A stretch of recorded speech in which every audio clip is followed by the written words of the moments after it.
Servus, Kraut and Tea. I enjoyed your Reclaiming the Left series, but I think it's still too fuzzy. You pointed out that the left used to see itself as the servant of the people, and as much as I would like to agree to that, it's not entirely true. You see, Friedrich II also called himself the first servant of his people, and he was. He was a humble man, and he worked hard and laid the foundation of a strong Prussian nation that kicked our Austrian butts. But nevertheless, he worked for his people and was in a harsh contrast to his father that gave a lot of tax money for very expensive furniture and partied all night long. But whatever he was clearly not left-winged.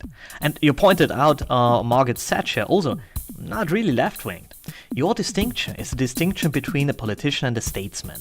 The statesman serves his people and the state. The politician, on the other hand, serves political agenda. Political orientation doesn't play a lot of role here. Left and right has examples of extraordinary statesmen and politicians.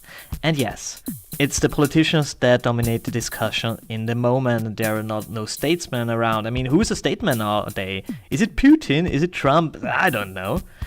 So let's find out who serves. But let's take a step back and change perspective. In the times when I played a massive multiplayer online roleplay game that shall not be called by its name, damn it, we had one particularly interesting guy in our midst, and he had no job, but he did set a clock in the morning, stood up and played this stupid game for 14 hours straight. At some point I asked him why he doesn't get a job, and he was well educated, he was in his prime, and he would have been able to find a job with not a lot of effort, and would not then live on welfare and play all day long. And he replied, this was his job. He played to improve himself and farms these silly potions and stuff to be better, and after all, it's for our benefit, because he is so much stronger, because he farms this stuff all day and delivers to us, the other players, his awesomeness, and he had no doubt that this service to us should be worth the tax money he gets from us. And if you talk to your average neo-lefty SJW, you hear exactly the same thing.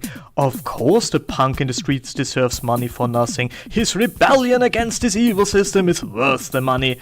And of course the musician who gets public money for his work that nobody would ever buy, that's absolutely justified because he's a cultural worker, and he clashing milk bottles against each other and imitating the screaming screech of a sick koala at the time, that's art and therefore a service to the people. And of course the SJW needs tax money because the demolition of the Western society is done to serve the people. What service is and what is not depends on your point of view. Every SJW would agree to that what you said. He would agree that the politician has to serve, but the problem is that they have quite a different idea about what service to the people looks like and what's not. If you say that those who serve are better than those who don't, you enter the exact same slippery slope as all these ideologies that point out that you have to fight for the good and against evil. That's worthless in essence. I mean, I like your example of civil service. I too hated the prospect of being a slave for 1 year, but looking back, it was one of the more important experiences of my life, mostly because I am one of these spoiled brats from a good middle-class home and had this, I help these pesky proletarians to raise from their primitivity, champagne socialist attitude, and this experience changed that absolutely for the better. But if you really want to retake the left, you have to clarify what this means. And since I follow you since almost you began to start making videos on YouTube, I think that we have in essence a quite similar idea of what the left should head to. But I can't be sure, because you never laid that out. You pointed out what you hate on this neo-Marxist SJW lefties. But let's try it that way. I point out the left I would prefer. And it's in essence a Decembrist's left, a left that wants not all equally poor, but all equally rich. Don't idolize the bottom, but a left that wants all to become as rich as possible and then equally treated. I sketched it in my video about the deckhand breasts. What does this mean? Well, first and foremost, going away from this victim culture that dominates the left right now. Give everyone a roughly equal chance to reach their potential, but accept that our potentials are different. For example, the potential for someone who was born without legs to become a good runner is smaller than mine, and your potential regarding this might be bigger than mine. I don't know, who knows? But his potential to perform good as a novel writer might be far superior to both of us. Again, who knows?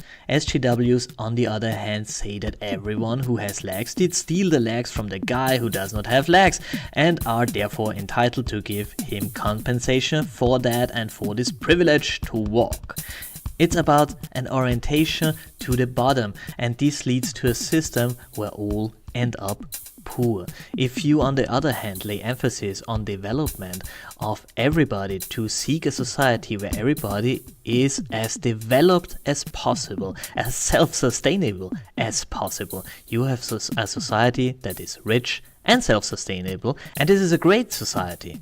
Such a society then can help those who have a lousy potential to help them, but helping those who don't add to the wealth of the society has to come after the development of society, because a developed society can help more people.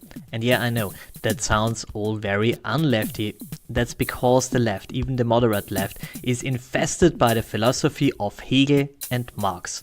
And there is this idea that if you wish hard enough something that can't be done, it will be done.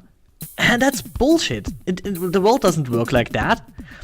The left should be the movement that wants to go on, wants that the future is better, that we have it better than our grandparents and our grandchildren should have it better than we. It's about development and potential, about going forward, about being brave, about being bold.